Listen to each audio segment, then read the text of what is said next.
Hello dear students, मैं फिर से हाजिर हूँ आपकी 12th फिजिक्स के पहले चैप्टर यानी विद्युत क्षेत्र का 5th वीडियो लेकर। अगर आपने इससे पहले के वीडियोस नहीं देखे हैं तो आप डिस्क्रिप्शन में लिंक पर क्लिक करके देख सकते हैं, और अगर आपने देख लिए हैं तो चलिए बिना देर किए शुरू करते हैं।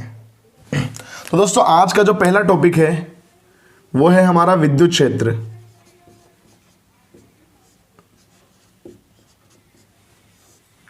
यानी कि इलेक्ट्रिक फील्ड।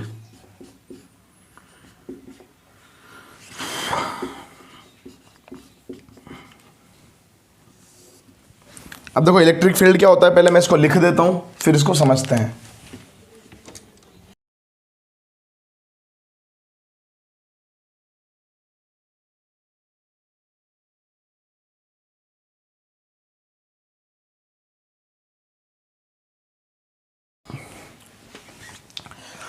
तो दोस्तों, हमने लिखा प्रत्येक आवेश के चारों ओर वह क्षेत्र जिसमें किसी अन्य आवेश को लाने पर वह बल का अनुभव करता है विद्युत क्षेत्र कहलाता है। इसे गणितीय रूप से विद्युत क्षेत्र की तीव्रता से व्यक्त करते हैं। तो देखो, बात करते हैं, इसको समझते हैं। तो समझने के लिए मैं आपको बोलता हूं कि यहां पर अगर मान लो मैंने कोई प्लस क्यू आवेश रखा हुआ है, और प्लस क्यू आवेश रखा हुआ है, अगर मान लो इसके पास मैं एक छोटा सा प्लस क्यू आवेश लेके आऊंगा, तो आपको पता है कि इसके ऊपर क्या होगा, एक प्रतिकर्षण का बल लगेगा, मतलब बाहर की तरफ एक बल लगेगा। अगर यहाँ पर कोई माइनस क्यू आवेश ला के रखूँगा तो इसके ऊपर अंदर की तरफ कुछ फोर्स लगेगा। अगर यहाँ पर कोई आवेश रखूँ तो इसके ऊपर फोर्स लगेगा, यहाँ पर कोई आवेश रखूँ तो इसके ऊपर फोर्स लगेगा, यहाँ पर कोई आवेश रखूँ तो इसके ऊपर फोर्स लगेगा, यहाँ पर कोई आवेश रखूँ तो इसके ऊपर फोर्स लगेगा। ठीक है ना। तो मैं यूँ कह सकता हूँ, मैं क्या कह सकता हूं कि इनके ऊपर फोर्स क्यों लग रहा है इन आवेशों के ऊपर। मैं क्या यूं कह सकता हूं क्या कि इस आवेश ने एक ऐसा फील्ड बना रखा है, एक ऐसा क्षेत्र बना रखा है जिसमें मैं क्या करूंगा, इस आवेश ने, प्लस क्यू आवेश ने एक ऐसा फील्ड बना रखा है जिसके उस फील्ड में किसी और आवेश को लेके आऊंगा तो उनके ऊपर बल लगता है। वो बल प्रतिकर्षण का हो सकता है, वो बल आकर्षण का हो सकता है। ठीक है ना। तो उस फील्ड को हम क्या कहते हैं, विद्युत क्षेत्र कहते हैं। कि अगर उस क्षेत्र में मैं किसी दूसरे आवेश को लेके आऊंगा तो उसके ऊपर क्या होगा, बल का अनुभव होगा, बल का अनुभव करेगा वो जो नया आवेश आएगा वो। ठीक है। इसे मैथमेटिकल रूप से अगर मान लो, अब मैं बात करूं किसी पर्टिकुलर पॉइंट पे, विद्युत क्षेत्र में किसी पर्टिकुलर पॉइंट पे कितना विद्युत क्षेत्र है, कितना प्रबल है, कितना दुर्बल है, वो अगर पता करना होगा तो मैं उसका मैग्नीट्यूड निकालने के लिए उसे विद्युत क्षेत्र की तीव्रता से व्यक्त करता हूं कि उस पर्टिकुलर पॉइंट पे विद्युत क्षेत्र की तीव्रता इतनी है। ठीक है दोस्तों, तो विद्युत क्षेत्र आपको समझ में आ गया होगा। अब हम बात करते हैं विद्युत क्षेत्र की तीव्रता की। तो बात करते हैं विद्युत क्षेत्र की तीव्रता। देखो, विद्युत क्षेत्र हमने समझा। अब किसी पॉइंट पे, किसी बिंदु पर विद्युत क्षेत्र का परिमाण निकालने के लिए हम इस टर्म का यूज करते हैं, विद्युत क्षेत्र की तीव्रता, कि उस पर्टिकुलर पॉइंट पे विद्युत क्षेत्र की तीव्रता है कितनी। ठीक है दोस्तों, मैं लिखता हूं यहां पर,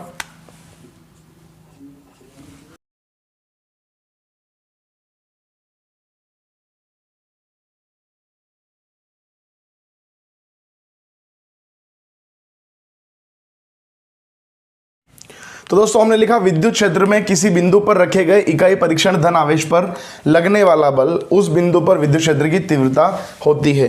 तो देखो, इस बात को समझते हैं। हमने बोला था कि अगर मान लो मैं यहाँ पर प्लस क्यू आवेश रखूंगा तो इसके चारों तरफ इसने एक फील्ड का निर्माण कर रखा होगा। इसके चारों तरफ एक ऐसा फील्ड होगा जिसमें अगर मैं किसी और आवेश को लेकर आऊं तो उस पर बल लगेगा, जो कि हम विद्युत क्षेत्र की डेफिनेशन में समझ चुके हैं कि इसने एक ऐसा एरिया बना रखा है, एक ऐसा फील्ड बना रखा है जिसमें अगर मैं किसी और आवेश को लेके आऊंगा तो उस पर बल लगेगा। मतलब अगर मान लो ये प्लस क्यू है तो इसके ऊपर फोर्स लगेगा। ठीक है ना। तो देखो, अगर फोर्स लग रहा है तो ऑब्वियस सी बात है, अगर मैं इसको यहां रखूंगा तो फील्ड थोड़ा सा कम होगा। देखो, ये जो फील्ड होता है इसकी खासियत ये होती है कि ये इनफाइनाइट तक जाता है, अनंत तक जाता है, अनंत तक जाएगा, लेकिन धीरे धीरे धीरे कम होते होते हो जाएगा। ठीक है ना। मतलब यहाँ सबसे ज़्यादा इलेक्ट्रिक फील्ड होगा, डिस्टेंस जैसे जैसे बढ़ती जाएगी वैसे वैसे इलेक्ट्रिक फील्ड कम होता जाएगा। तो ऑब्वियस सी बात है, अगर मान लो मैं यहाँ पर प्लस क्यू को रखूँगा तो इसके ऊपर ज़्यादा बल लगेगा, अगर यहाँ रखूँगा तो उसके ऊपर कम बल लगेगा। ठीक है ना। तो मतलब कहने का मतलब यह है कि अगर मुझे किसी पर्टिकुलर पॉइंट पर विद्युत क्षेत्र की तीव्रता निकालनी है तो मुझे क्या करना पड़ेगा, बल मुझे निकालना पड़ेगा किसी पर्टिकुलर चार्ज के ऊपर। तो मैं यहां पर क्या करता हूं, एक आवेश रखता हूं जिसे हम कहते हैं परीक्षण आवेश, क्यू नोट। क्यू नोट क्या है, परीक्षण धनावेश। ठीक है, और मैं यूं कह दूंगा, यहां से हम एक डेफिनेशन बनाते हैं कि E is equal to F vector upon Q naught. देखो इस फॉर्मूले के अंदर अगर Q naught equal to 1 coulomb हो जाए,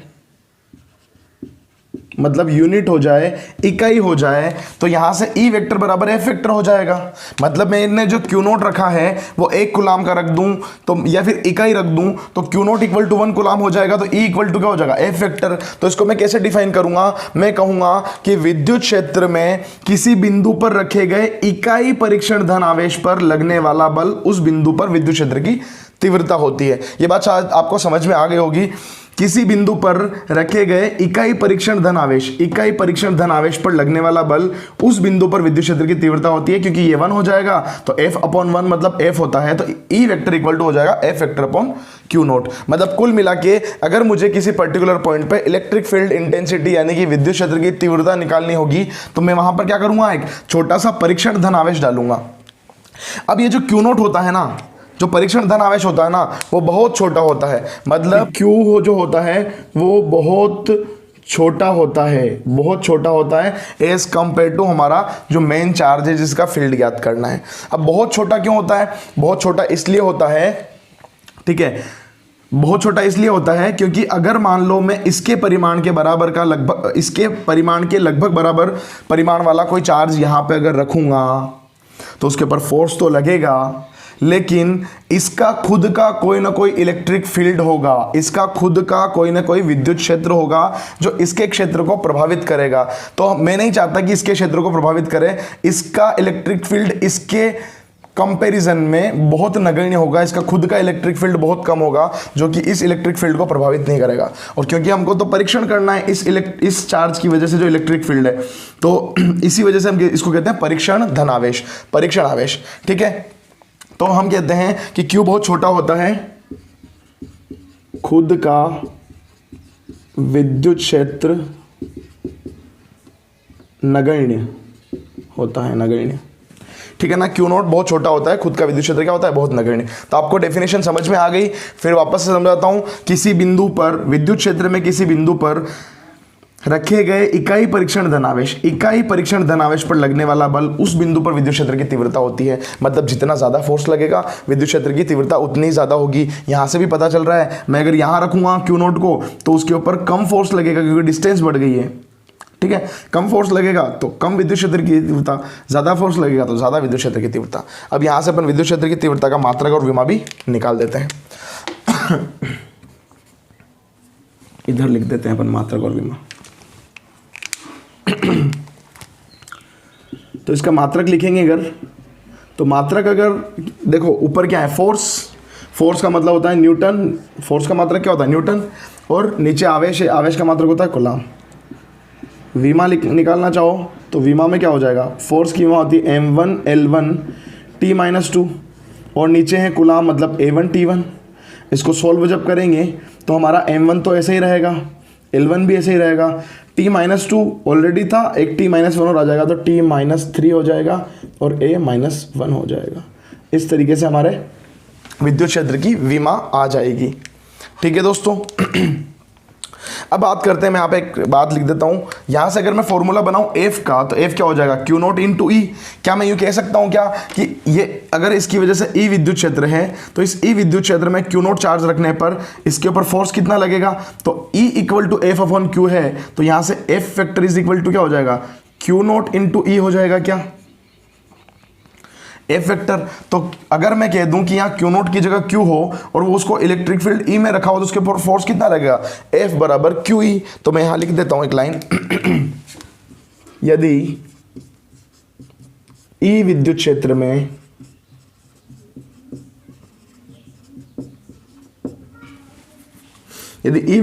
में Q आवेश रखा हो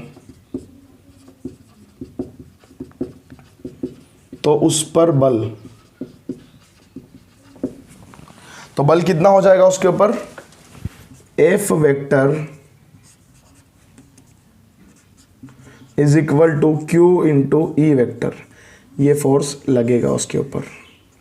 ठीक है, देखो अगर ये प्लस क्यू चार्ज रहेगा, अगर ये आवेश प्लस क्यू है तो एफ मतलब बल की दिशा वही होगी जो विद्युत क्षेत्र की दिशा होगी। ठीक है, और अगर ये माइनस होगा तो बल की दिशा जो होगी वो विद्युत क्षेत्र की विपरीत दिशा में होगी, क्योंकि यहाँ माइनस आ जाएगा। देखो देख लेते हैं।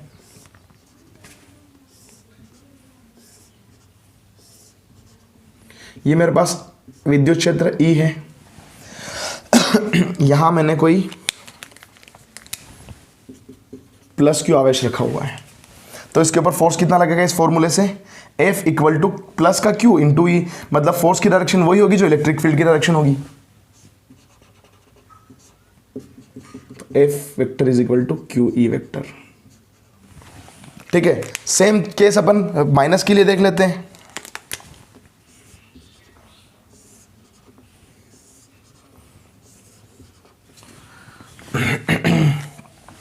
ये हमारा इलेक्ट्रिक फील्ड है, इसमें मैंने कोई माइनस क्यू आवेश रखा हुआ है। अब देखो माइनस क्यू आवेश अगर मैं रखूंगा तो फोर्स कितना लगेगा, F is equal to minus Q into E, मतलब फोर्स की डायरेक्शन इलेक्ट्रिक फील्ड की डायरेक्शन की ऑपोजिट, क्योंकि माइनस आ रहा है, तो मतलब इधर की तरफ फोर्स लगेगा F equal to Q E. Force किधर लगेगा, इधर, F is equal to minus Q E vector, मतलब इलेक्ट्रिक फील्ड की डायरेक्शन के ऑपोजिट। मतलब आपको एक और बात समझ में आई होगी आपको एक और बात समझ में आ गई होगी कि अगर धनावेश होता है तो उस पर विद्युत क्षेत्र की दिशा में ही बल लगता है, और अगर ऋणावेश होता है तो विद्युत क्षेत्र की विपरीत दिशा में बल लगता है। पहली बात तो आपको अगर कोई पूछे कि आपके ई विद्युत क्षेत्र में अगर कोई क्यू आवेश रखा हुआ है तो उसके ऊपर बल कितना लगता है, तो हम कहते हैं F equal to Q E. हम क्या कहते हैं, F equal to Q into E. और अगर मैं कह दूं कि धनावेश रखा हुआ है तो उस पर बल विद्युत क्षेत्र की दिशा में लगता है, जबकि ऋणावेश पर बल विद्युत क्षेत्र की विपरीत दिशा में लगता है। यहां पर भी देख सकते हैं, देखो अगर मान लो ये धनावेश होता, ये प्लस क्यू है, इस वजह से इसका इलेक्ट्रिक फील्ड बाहर की ओर है, या फिर ये से समझ लो कि यहाँ पर अगर मैं प्लस क्यू रखूंगा तो इसके ऊपर बाहर की तरफ बल लगेगा। इलेक्ट्रिक फील्ड किधर की तरफ है, बाहर की तरफ, तो आप बल भी किधर लग रहा है, बाहर की तरफ। अगर मान लो यहाँ पर मैं कोई माइनस क्यू लिख दूँ, ये इलेक्ट्रिक फील्ड बाहर की तरफ है, लेकिन क्यू ऊपर बल किधर लगेगा, अंदर की तरफ, तो इलेक्ट्रिक फील्ड ऊपर बल नीचे की तरफ, क्योंकि ये माइनस है इसलिए इलेक्ट्रिक फील्ड की ऑपोजिट डायरेक्शन में फोर्स लगता है। इसको आप उतार लीजिए, थोड़ा सा और आगे हम बढ़ते हैं। अब मैं धनावेश और ऋणावेश के कारण विद्युत क्षेत्र बता देता हूं। देखो अगर मेरे पास कोई धनावेश होगा तो उसकी वजह से विद्युत क्षेत्र जो होगा वो इस तरीके से होगा।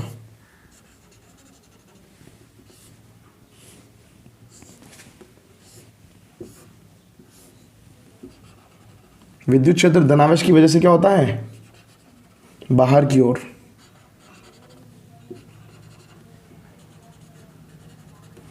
ठीक है, इलेक्ट्रिक फील्ड क्या हो जाएगा, बाहर की ओर, और इसको हम कहते हैं रेडियल आउटवर्ड, मतलब हिंदी में त्रिज्यतः बाहर की ओर।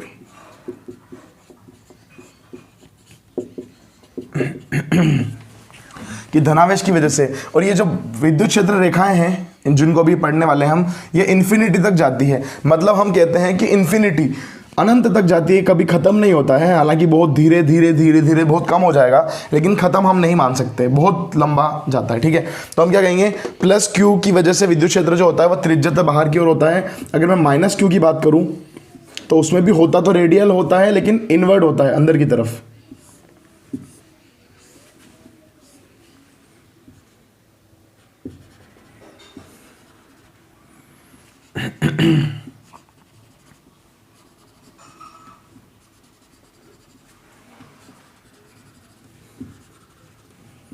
ये हो जाएगा त्रिज्यतः अंदर की ओर।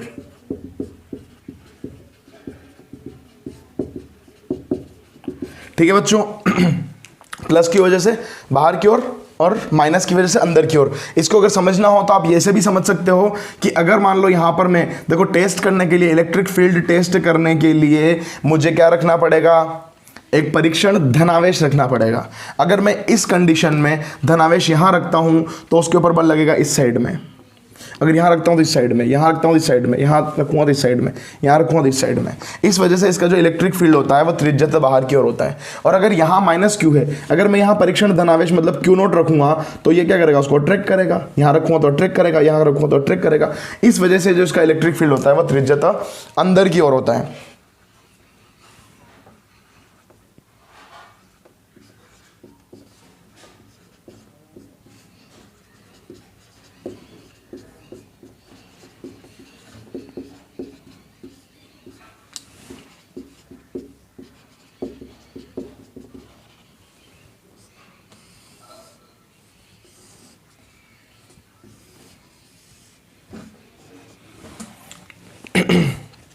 बिंदु आवेश के कारण विद्युत क्षेत्र। ठीक है दोस्तों, तो बिंदु आवेश, हमारे पास कोई बिंदु आवेश रखा हुआ है। बिंदु आवेश की डेफिनेशन मैं आपको पहले बता चुका था कि बिंदु आवेश क्या होता है। वो आवेश होता है जिसका खुद का जो साइज होता है वो छोटा होता है और उसको अपन ऑब्जर्व करते हैं, उससे उसकी साइज के कंपैरिजन में बहुत ज़्यादा डिस्टेंस है। मतलब अगर मान लो मैंने कहीं यहाँ पर चार्ज रखा हुआ है, यहाँ कहीं चार्ज रखा हुआ है, तो उससे आर डिस्टेंस, तो मैं कहूँगा कि ये जो डिस्टेंस है इसकी साइज के कंपैरिजन में बहुत ज़्यादा बड़ी है। इस वजह से ये बहुत छोटा दिखेगा, मुझे ऐसा लगेगा जैसे पॉइंट हो कोई, एक छोटा सा बिंदु हो कोई। ठीक है, इस वजह से इसको कहते हैं पॉइंट चार्ज। तो दोस्तों यहाँ पर हमने कोई पॉइंट चार्ज रखा हुआ है प्लस क्यू, ये है ओ पॉइंट पे, और मुझे पी पॉइंट पे इलेक्ट्रिक फील्ड निकालना है, इलेक्ट्रिक फील्ड की इंटेंसिटी पता करनी है। और उन्होंने ये बता रखा है कि ये ओ पॉइंट से आर दूरी पर है पी पॉइंट। तो आपको बताना है कि इस पी पॉइंट पे इलेक्ट्रिक फील्ड कितना है या फिर इलेक्ट्रिक फील्ड इंटेंसिटी कितनी है। तो मैंने आपको बताया था, देखो डेफिनेशन याद करो, विद्युत क्षेत्र में किसी बिंदु पर रखे गए इकाई परीक्षण धनावेश यानी क्यू नोट पर जितना फोर्स लगता है वो उस बिंदु पर विद्युत क्षेत्र की तीव्रता होती है। तो यहाँ पर भी हम क्या करेंगे, चेक करना है। तो मैं क्या ला के रखूँगा, एक परीक्षण धनावेश ला के रख दूंगा, क्यू नोट ला के रख दूंगा। अब क्यू नोट ला के रखने से क्या हो जाएगा, ये प्लस क्यू इसके ऊपर कुछ ना कुछ बल लगाएगा। तो मैं बोल दूंगा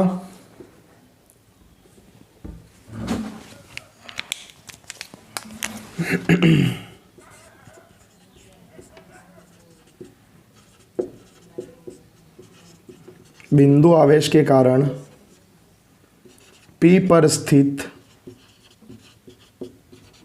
क्यू नोट पर बल, कितना बल लगेगा भाई क्यू नोट पर, हम जानते हैं, मैं यहाँ लिख देता हूँ F vector is equal to 1/4 pi epsilon naught Q1 Q2, Q1 कितना कैपिटल Q, Q2 कितना Q नोट, बीच की डिस्टेंस कितनी R का स्क्वायर।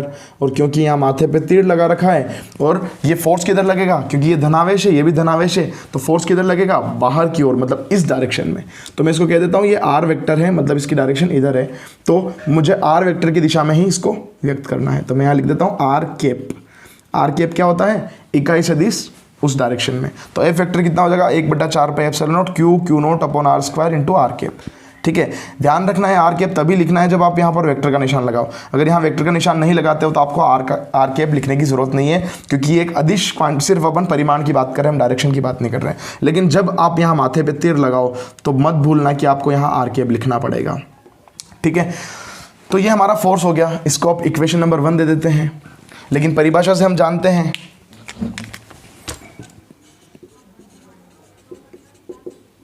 परिभाषा से हम क्या जानते हैं कि E vector is equal to F vector upon Q naught. देखो इस पूरे वैल्यू के अंदर Q नोट का भाग लगाना है। अगर Q नोट का भाग लगाऊं तो Q नोट से Q नोट क्या हो जाएगा, कट जाएगा। तो हमारा जो E वेक्टर बचेगा वो क्या बचेगा, E वेक्टर बचेगा इतना, E vector is equal to 1/4 pi epsilon naught capital Q upon R square into R cap. ये हमारा इलेक्ट्रिक फील्ड का फॉर्मूला हो गया। समझ गए बात को, इलेक्ट्रिक फील्ड का क्या आ गया, फॉर्मूला आ गया, E vector is equal to 1/4 pi epsilon naught Q upon R square into R cap. देखो कुल मिला के यहाँ से बात समझ में आ गई। एक और मैं यहाँ बोल देता हूँ कि यहाँ पर यदि O बिंदु पर -Q आवेश रखा हो,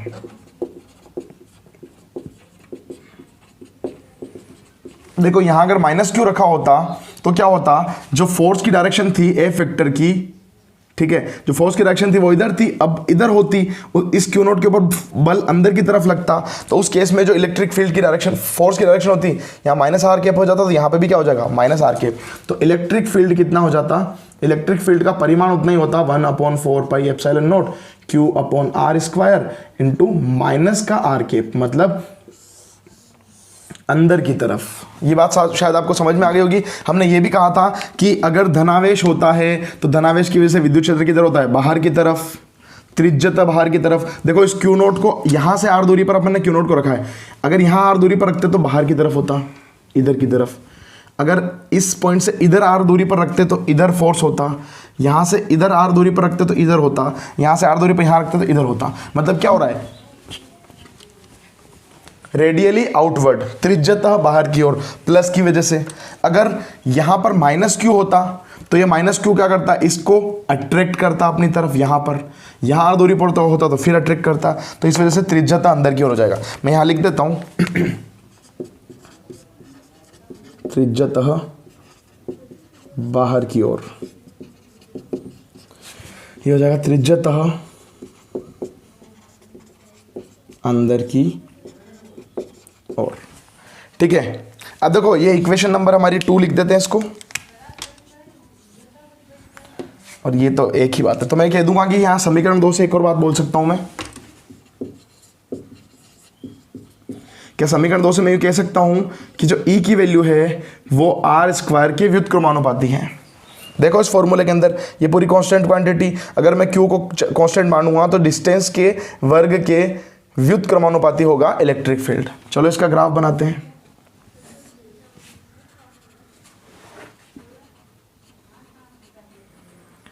ये है हमारा E वेक्टर, ये है हमारी दूरी, दूरी दूरी। देखो हमने एक रिलेशन देखा था कि जब y is inversely proportional to हो x स्क्वायर के तो ग्राफ बनता है इस तरीके से। तो आप ग्राफ बना दीजिए इस तरीके से, मतलब आप जैसे जैसे डिस्टेंस को इंक्रीज करोगे, जैसे जैसे डिस्टेंस बढ़ती जाएगी, जब जीरो डिस्टेंस रहेगी तब मैक्सिमम होगा, फिर धीरे धीरे धीरे धीरे धीरे धीरे धीरे कम होता जाएगा, लेकिन जीरो कभी नहीं होगा, ये इन्फिनिटी तक जाता जाएगा, ठीक है ना। देखो कभी कभी एक और ग्राफ बनाने के लिए बोला जाता है सेम चीज के ऊपर, वो बोलते हैं, रिलेशन तो यही है 1/r², लेकिन वो कह देते हैं कि अब y एक्सिस पे तो E वेक्टर ही लो, लेकिन x एक्सिस पे ले लो 1/r²। तो ग्राफ कैसा बनेगा, गेस करो कैसा बनेगा।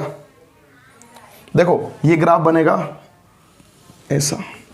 अब आप बोलोगे सर ऐसा क्यों बना, कि इसका मतलब तो आप यूं कह रहे हो, बहुत सारे बच्चे कंफ्यूज हो जाते हैं, बहुत सारे बच्चे बोलते हैं कि सर दूरी बढ़ने पर इलेक्ट्रिक फील्ड कैसे इंक्रीज हो सकता है, यहाँ तो घट रहा है, यहाँ बढ़ कैसे रहा है। तो यहाँ दूरी नहीं बढ़ रही है, यहाँ हमने ग्राफ किसके साथ यहाँ किसके साथ बनाया अपन ने, 1/r² के साथ। दूरी बढ़ेगी तो ये वैल्यू घटेगी, और ये वैल्यू घटेगी तो इलेक्ट्रिक फील्ड बढ़ेगा। या फिर ऐसे समझ सकते हो कि हमने जो ग्राफ बनाया है वाई एक्सिस पे किसको लिया है, ई को, एक्सिस पे किसको लिया है 1/r² पूरे को, मतलब ये पूरा को पूरा y is directly proportional to x वाला ग्राफ है, e is directly proportional to x, इसको अपन ने y बोल दिया, इस पूरे को x बोल दिया, तो y is directly proportional to x हो गया। इस वजह से ये ग्राफ इस तरीके का बनेगा, ठीक है। एक और महत्वपूर्ण बात कि अगर हमारा जो आवेश है वो किसी माध्यम में रखा हो तो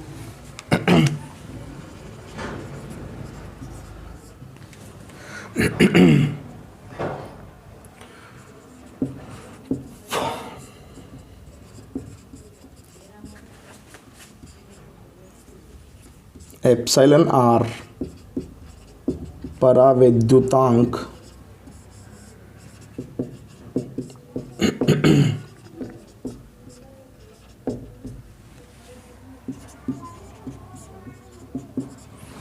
तो उस केस में जो इलेक्ट्रिक फील्ड होगा वो होगा EM। और मैं यूं आपको बोल रहा हूं कि जब भी कभी मीडियम की बात आ जाए तो आप एप्सिलॉन नोट की जगह एप्सिलॉन लिख देना सिर्फ। तो यहां पर हम लिख देते हैं 1/4 पाई एप्सिलॉन नोट की जगह लिख देंगे epsilon into Q/r² into r cap, ठीक है, हम जानते हैं कि एप्सिलॉन इज इक्वल टू होता है epsilon naught into epsilon R. तो यहाँ से ई एम कितना हो जाएगा 1/4 pi epsilon naught epsilon R Q upon R square R cap. ठीक है, अब देखो आपको पता है इस फॉर्मूले में 1/4 pi epsilon naught Q upon R square ये वैल्यू किसकी है, इलेक्ट्रिक फील्ड की, सिर्फ उसमें डिवाइड किसका हो रहा है, एप्सिलॉन आर का। तो मैं यूं कह सकता हूं कि E M vector is equal to E vector upon epsilon R. मतलब मुझे अगर मीडियम में निकालना होगा तो जितना निर्वात में होगा उसमें परावैद्युतांक का भाग लग जाएगा। ठीक है दोस्तों, तो इसको आप उतार लीजिए। तो दोस्तों आपको ये समझ में आ गया होगा बिंदु आवेश की वजह से विद्युत क्षेत्र, अगर कोई प्लस क्यू आवेश होगा तो उसकी वजह से बाहर की तरफ होगा इलेक्ट्रिक फील्ड, और अगर माइनस क्यू आवेश होगा तो अंदर की तरफ होगा। यहां से आपको दिमाग में एक बात आ जानी चाहिए कि अगर प्लस क्यू आवेश रखा है तो उसकी वजह से आर दूरी पर इलेक्ट्रिक फील्ड कितना होगा, उसकी वजह से होगा E is equal to Q upon या फिर 1/4 पाई एप्सिलॉन नॉट। ठीक है, ये तो लिखना ही है। आवेश का परिमाण कितना है Q, दूरी कितनी है आर स्क्वायर। अगर ये प्लस है तो विद्युत क्षेत्र की दिशा ऐसी होगी, मतलब आर कैप होगा, बाहर की तरफ होगी, इधर होगी इलेक्ट्रिक फील्ड की डायरेक्शन। अगर ये माइनस होता तो वही होता 1/4 पाई एप्सिलॉन नॉट, आवेश का परिमाण Q, बीच में दूरी का स्क्वायर, और आर कैप की जगह हो जाता है माइनस आर कैप, मतलब डायरेक्शन अंदर की तरफ, इधर हो जाएगा इलेक्ट्रिक फील्ड। शायद समझ में आ गया होगा। अच्छा, मैं यहाँ पर 2Q लिख दूँ, ये 2R लिख दूँ, तो यहाँ इलेक्ट्रिक फील्ड कितना हो जाएगा 1/4 पाई एप्सिलॉन नॉट, क्यू की जगह लिख दूंगा 2Q, डिस्टेंस की जगह लिख दूंगा 2R का स्क्वायर इनटू डायरेक्शन, ये क्योंकि अगर प्लस होगा तो बाहर की तरफ आर कैप, अगर अंदर माइनस होगा तो अंदर की तरफ। बस इतना सा बात ध्यान रखना है आपको। ठीक है दोस्तों, तो किसी क्यू आवेश के कारण आर दूरी पर विद्युत क्षेत्र कितना होता है E equal to 1/4 pi epsilon naught Q upon R square. अगर वो धनावेश है तो दिशा बाहर की तरफ होगी, ऋणावेश है तो अंदर की तरफ होगी। बस ये ध्यान रखना है आपको। तो अब नेक्स्ट टॉपिक हमारा आता है आवेशों के निकाय के कारण विद्युत क्षेत्र।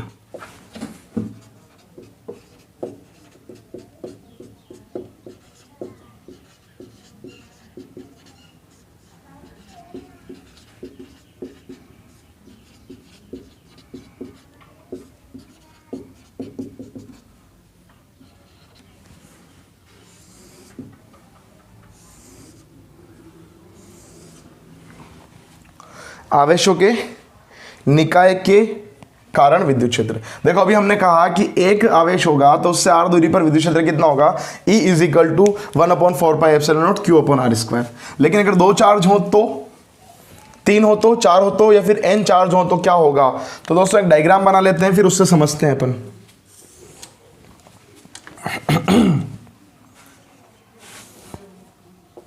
यहां पर हमारा कोई Q1 आवेश रखा हुआ है जिसका स्थिति सदिश है R1 वेक्टर।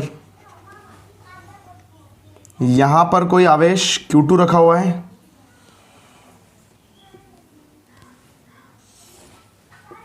जिसका स्थिति सदिश R2 वेक्टर है। यहां पर कोई Q3 आवेश रखा हुआ है जिसका स्थिति सदिश R3 वेक्टर है, R3 वेक्टर है। और यहां पर कहीं मान लेते हैं Qn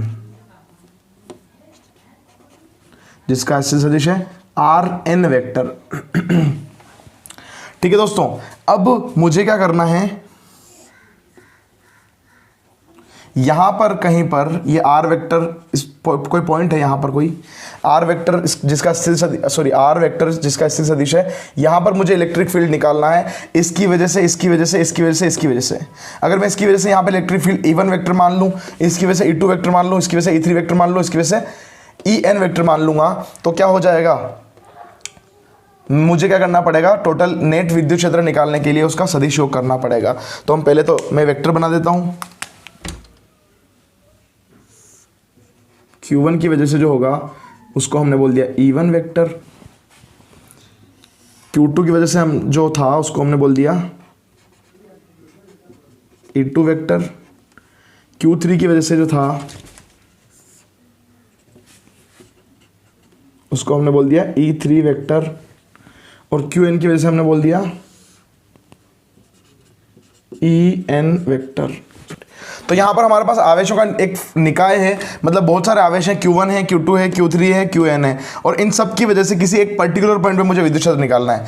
तो विद्युत क्षेत्र निकालने के लिए मैं क्या करूँगा, वहाँ पर एक परीक्षण धनावेश रखूँगा Q0, और उसके ऊपर जो फोर्स लग रहा होगा इकाई परीक्षण धनावेश पर, वो इलेक्ट्रिक फील्ड की इंटेंसिटी हो जाएगी। अब हम मान लेते हैं Q1 और Q0 के बीच की जो डिस्टेंस है वो R01 वेक्टर है। ऐसे ही Q2 और Q3 की क्या हो जाएगी, R02 वेक्टर होगी। ऐसे ही Q3 और Q0 की क्या हो जाएगी, R03 वेक्टर हो जाएगी। और ऐसे Qn और Q0 की क्या हो जाएगी, R0n वेक्टर हो जाएगी। तो हम क्या करते हैं, इलेक्ट्रिक फील्ड टोटल निकालने के लिए क्या करेंगे, तो मैं यहां लिख देता हूं,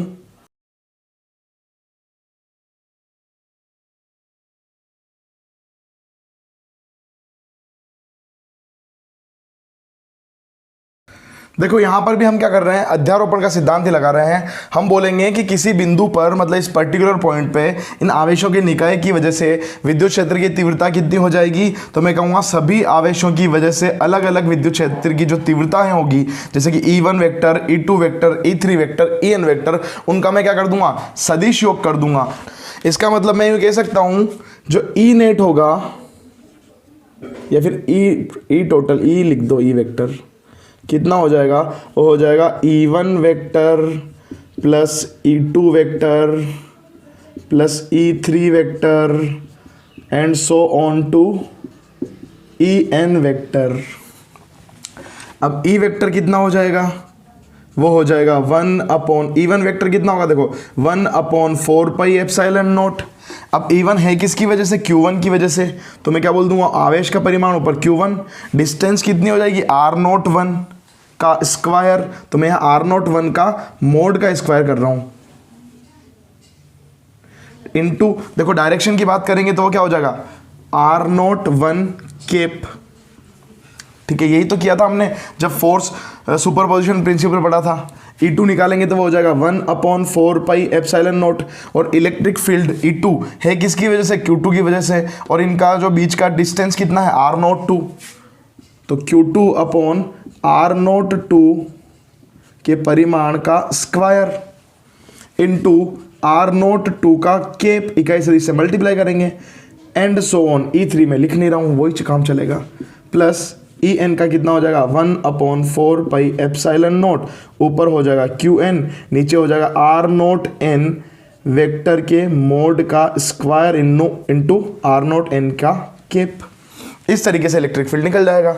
अब हम क्या करेंगे, जो कॉमन चीज़ें आ रही है उनको कॉमन ले लो। देखो 1/4 पाई एप्सिलॉन नॉट सभी में कॉमन है, बाकी कुछ कॉमन नहीं है, तो इसको हम क्या करेंगे, अंदर हो जाएगा Q1/R01 के मोड का स्क्वायर इनटू R01 का केप, प्लस 1/4 पाई एप्सिलॉन बाहर हो गया, Q2/R02 के मोड का स्क्वायर इनटू R02 का cap, and so on, plus Qn/R0n के मोड का स्क्वायर इनटू R0n का केप। और ये हमारा क्या हो जाएगा, electric field. E vector is equal to 1/4 pi epsilon naught summation I equal to 1 to n तक जाना है, और करना क्या है, ऊपर क्या लिख रहे हैं, देखो ऊपर क्या जोड़ रहे हैं अपन, Q1, फिर नेक्स्ट टर्म में आएगा Q2, फिर नेक्स्ट टर्म में आएगा Q3, तो हम यहाँ पे क्या लिख दें, QI का मतलब ये I 1 से लेके n तक जुड़ता जाएगा, Q1 फिर Q2 फिर Q3 और n तक जुड़ता जाएगा।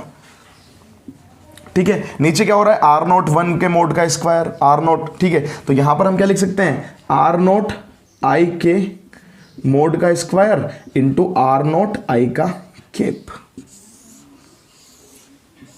आप चाहें तो यहां R0I केप का जो मान होता है R0I वेक्टर अपॉन R0I का मोड, ये भी लिख सकते हैं। तो यहाँ नीचे क्यूब हो जाएगा क्योंकि एक और आ जाएगा, तो ये भी हम लिख सकते हैं। तो इस तरीके से हमको क्या करना है, इलेक्ट्रिक फील्ड निकालना है सदिश योग करके। ठीक है, तो दोस्तों आज के लिए इतना ही। अगर आपको मेरे वीडियोस पसंद आ रहे हैं तो आप प्लीज़ लाइक कीजिए, चैनल को सब्सक्राइब कीजिए और अपने ज़्यादा से ज़्यादा दोस्तों को शेयर कीजिए। ठीक है दोस्तों, तो नेक्स्ट वीडियो में बहुत जल्द मिलेंगे। तब तक के लिए आप पढ़ते रहिए। जय हिंद।